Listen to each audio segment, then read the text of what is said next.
To Kill a Mockingbird, Reader's Digest version, Chapter 1, Part 2.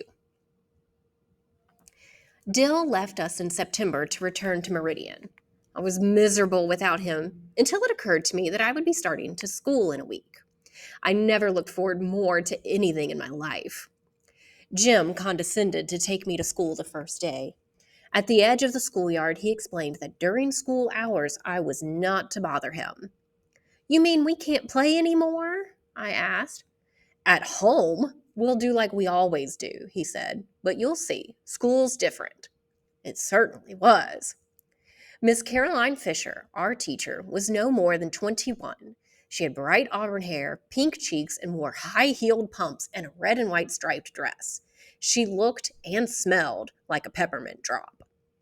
The first morning, Miss Caroline printed her name on the blackboard and said, "This says, I am Miss Caroline Fisher. I am from North Alabama, from Winston County." The class murmured apprehensively.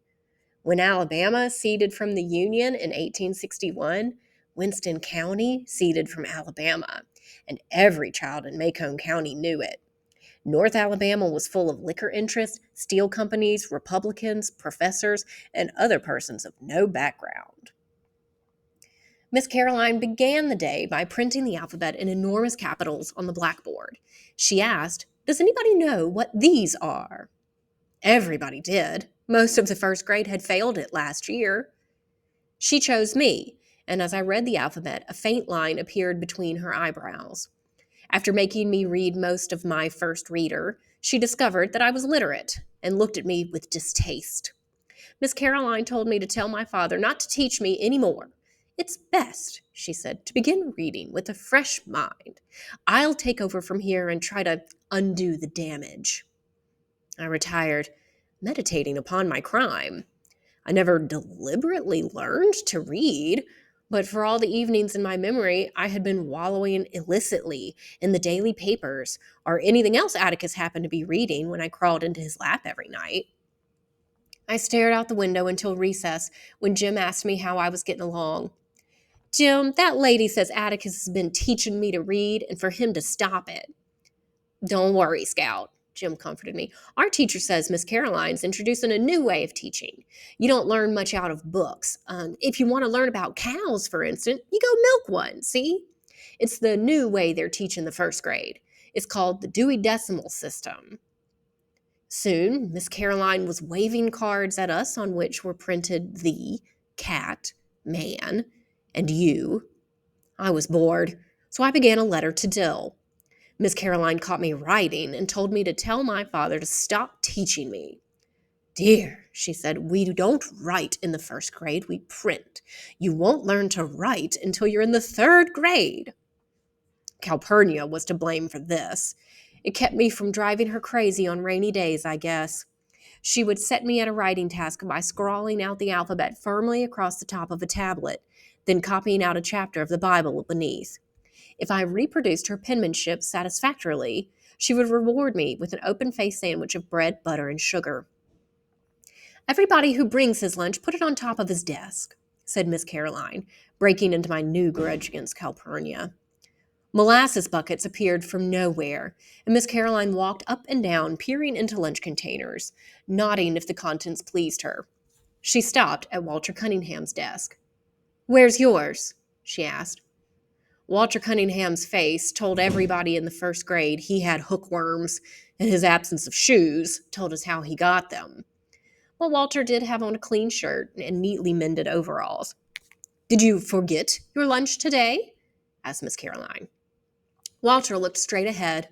I saw a muscle jump in his skinny jaw. "Yes'm," he finally mumbled.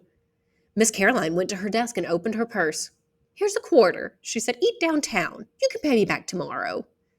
"No, thank you, ma'am," Walter drawled softly. Impatience crept into Miss Caroline's voice. "Here, Walter," someone whispered. "Tell her, Scout." I rose. Miss Caroline?" "He's a Cunningham." I sat back down. "What, Jean Louise?" I thought I had made things sufficiently clear.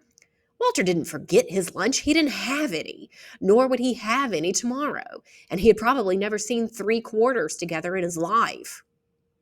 I tried again. Miss Caroline, you'll get to know all the county folks after a while. Walter's one of the Cunninghams. They never take anything they can't pay back. No church baskets, no script stamps. I knew about the Cunningham tribe because Walter's father was one of Atticus's clients. After a conversation in our living room one night about his entailment, Mr. Cunningham had said, "Mr. Finch, I don't know when I'll ever be able to pay you." "Let that be the least of your worries, Walter," Atticus said. I asked Jim later what entailment was, and he described it as a condition of having your tail in a crack. So I asked Atticus if Mr. Cunningham would ever pay us. "Not in money," Atticus said, "but I'll be paid. You watch." We watched. One morning, Jim and I found a load of stove wood in the backyard. Later, a sack of hickory nuts appeared on the back steps. With Christmas came a crate of smilax and holly. "Why does he pay you like that?" I asked. "Because that's the only way he can pay me. The Cunninghams are farmers, and the crash hit them hardest. Mr. Cunningham," Atticus explained, "could get a WPA job if he held his mouth right, but he was willing to go hungry to keep his land and vote as he pleased." It was beyond my ability to explain these things as well as Atticus, so I said, "You're shaming Walter, Miss Caroline. He hasn't got a quarter to bring you, and you can't use any stove wood." Miss Caroline stood stock still, then grabbed me by the collar and hauled me to her desk. "Jean Louise, I've had about enough, my dear. Hold out your hand." I thought she was going to spit in it. In Macomb, this was a time-honored method of sealing oral contracts. But instead, she picked up a ruler and gave me half a dozen quick little pats, then told me to stand in the corner. A storm of laughter broke loose when it finally occurred to the class that Miss Caroline had whipped me. My sojourn in the corner was a short one. Saved by the bell, Miss Caroline watched the class file out for lunch. As I was the last to leave, I saw her sink into her chair and bury her head in her arms. Had her conduct been more friendly to me, I would have felt sorry for her. She was a pretty little thing. Catching Walter in the schoolyard gave me some pleasure, but when I was rubbing his nose in the dirt, Jim came by and told me to stop. "You're bigger than he is," he said. "He made me start off on the wrong foot," I said, and explained. Walter had picked himself up and was standing, listening. He looked as if he had been raised on fish food. His blue eyes were red-rimmed and watery. Jim said, "Your daddy, Mr. Walter Cunningham from Old Sarum?" And Walter nodded. Jim grinned. "Come on home to dinner with us, Walter. We'd be glad to have you." Walter's face brightened, then darkened. Jim said, "Our daddy's a friend of your daddy's." Walter stood where he was, biting his lip. Jim gave up, and we were nearly to the Radley place when Walter called. "Hey, I'm coming." He caught up with us, and when we reached our front steps, Jim ran to the kitchen and told Calpurnia we had company. Atticus greeted Walter and began a discussion about crops neither Jim nor I could follow. "The reason I can't pass the first grade, Mr. Finch, is I've had to stay out every spring and help Papa chop cotton. But there's another one at the house now that's field size." While Walter piled food on his plate, he and Atticus talked together like men. Atticus was expounding upon farm problems when Walter asked if there was any molasses in the house. Calpurnia brought the syrup pitcher, and Walter poured syrup on his vegetables and meat with a generous hand. I asked what the Sam Hill he was doing. The silver saucer clattered as Walter replaced the pitcher. He ducked his head. Atticus shook his head at me. "But he's drowned his dinner in syrup," I protested. "He's poured it all over." Then Calpurnia requested my presence in the kitchen. She was furious, and when she was furious, Calpurnia's grammar became erratic. "There's some folks who don't eat like us," she whispered fiercely, "but you ain't called on to contradict them at the table when they don't. That boy's your company, and if he wants to eat up the tablecloth, you let him. You hear?" "He ain't company, Cal. He's just a Cunningham. Anybody sets foot in this house, your company. You folks might be better than the Cunninghams, but you're disgracing them. If you can't act fit to eat at the table, you can just sit in here and eat in the kitchen. Calpurnia sent me through the swinging door to the dining room with a stinging smack. Jim and Walter returned to school ahead of me. I stayed behind to advise Atticus of Calpurnia's iniquities. She likes Jim better than she likes me anyway, I concluded, and suggested that Atticus lose no time in packing her off. Have you ever considered that Jim doesn't worry her half as much? Atticus's voice was flinty. You think about how much Cal does for you, and you mind her, you hear? I returned to school and sat at my desk, hating Calpurnia steadily, until a sudden shriek shattered my resentment. It's alive! Miss Caroline screamed. She pointed a shaking finger at a hulking individual unknown to me. It crawled out of his hair. The cootie's host searched the scalp above his forehead, located his guest, and pinched it between his thumb and forefinger, while Miss Caroline watched in horrid fascination. Finally, she found her voice. What is your name, son? She asked softly. The boy blinked. Burris Ewell. He was the filthiest human being I had ever seen. We'll excuse you for this afternoon, said Miss Caroline. Please bathe yourself before you come back tomorrow. The boy rose and stood there laughing rudely. I was just leaving anyway, missus. I'd done my time for this year. One of the experienced members of the class said, Ewells always leave first day every year. The truant lady give up on 'em. She reckons she carried out the law just getting 'em here. Rest of the year you mark 'em absent. But what about their parents? Asked Miss Caroline in genuine concern. Ain't got no mother, and their pa's right contentious. Miss Caroline said, Sit back down, please, Burris. And the moment she said it, I knew she had made a serious mistake. The boy flashed anger. Try and make me, missus. Little Chuck Little got to his feet. Let him go, ma'am, he said. He's a mean one, a hard-down mean one. Miss Caroline gave up. Burris, go home. I'll have to report this. Burris snorted and slouched leisurely to the door. Then, safely out of range, he turned and shouted, You ain't making me go nowhere, missus. You just remember that. You ain't making me go nowhere. He waited until he was sure she was crying. Then he shuffled out of the room. Soon we were clustered around her desk, trying to comfort her. You ain't called on to teach folks like that. Them ain't Maycomb's ways, Miss Caroline, not really. That evening, Atticus was full of questions about school, but my replies were monosyllabic, and he did not press me. Perhaps Calpurnia sensed that my day had been a grim one. She let me watch her fix supper. I missed you today, she said. The house got so lonesome long about 2 o'clock I had to turn on the radio. She bent down and kissed me, and I wondered what had come over her. After supper, Atticus sat down with the paper and called, Scout, ready to read? The Lord had sent me more than I could bear, and I went to the front porch. Atticus followed me and sat down on the swing. Something wrong, Scout?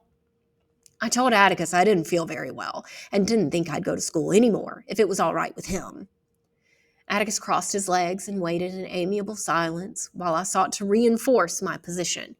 You never went to school and you do all right. You can teach me like Granddaddy taught you and Uncle Jack. No, I can't, said Atticus. I have to make our living. Besides, they'd put me in jail if I kept you at home. Dose of magnesia for you tonight and school tomorrow. I'm feeling all right, really. Thought so. Now, what's the matter? Bit by bit, I told him the day's misfortune.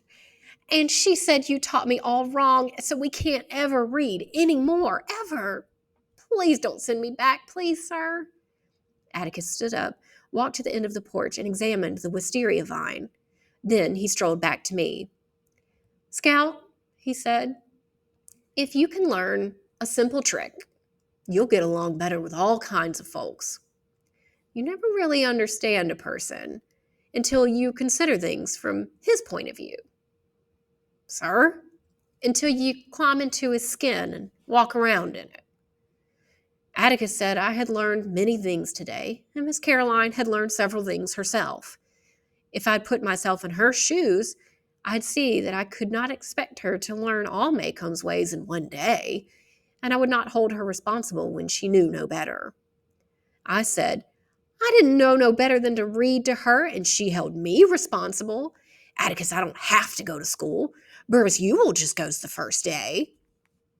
Atticus said the Ewells had been the disgrace of Maycomb for 3 generations. They were people, but they lived like animals. There are ways of keeping them in school by force, Atticus said, but it's silly to force people like the Ewells into a new environment. Another thing, Mr. Bob Ewell, Burris's father, was permitted to hunt and trap out of season. It's against the law, right? Atticus said. But when a man spends his relief checks on green whiskey, his children have a way of crying from hunger pains. I don't know any landowner around here who begrudges those children any game their father can hit. Mr. Ewell shouldn't do that. Well, of course he shouldn't, but he'll never change his ways. Are you going to take out your disapproval on his children? No, sir, I murmured, and made a final stand. But if I keep going on to school, we can't ever read anymore. That's what's really bothering you, isn't it? Yes, sir. Atticus looked down at me. Do you know what a compromise is? A bending the law? No. It works this way. If you'll concede you have to go to school, we'll go on reading every night just as we always have. Is it a bargain? Yes, sir.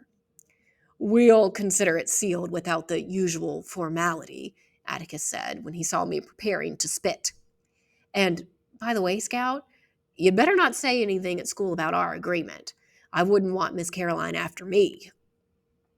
Atticus kept us in fits that evening, gravely reading columns of print about a man who sat on a flagpole for no discernible reason, which was reason enough for Jim to spend most of the following Saturday aloft in the treehouse. I spent most of the day climbing up and down, providing him with literature, nourishment, and water, and was carrying him blankets for the night when Atticus said if I paid no attention to him, Jim would come down. Atticus was right.